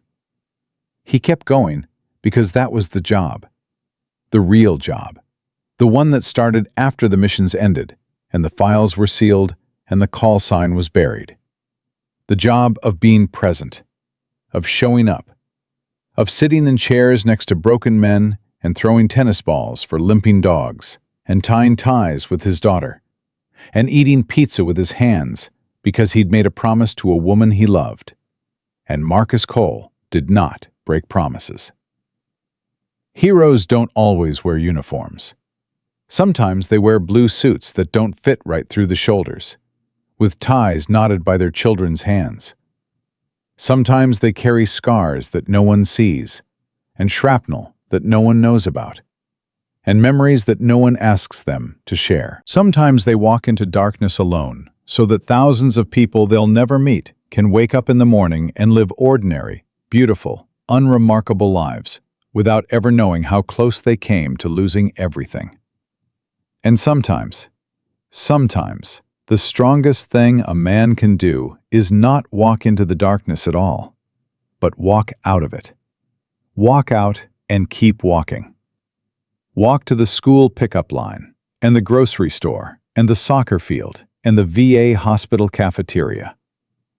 Walk into the small, sacred, ordinary moments that make a life worth defending. Marcus Cole walked into darkness 31 times so that others could live in the light. Then he came home, and he stayed, and he was a father. That was the bravest thing he ever did.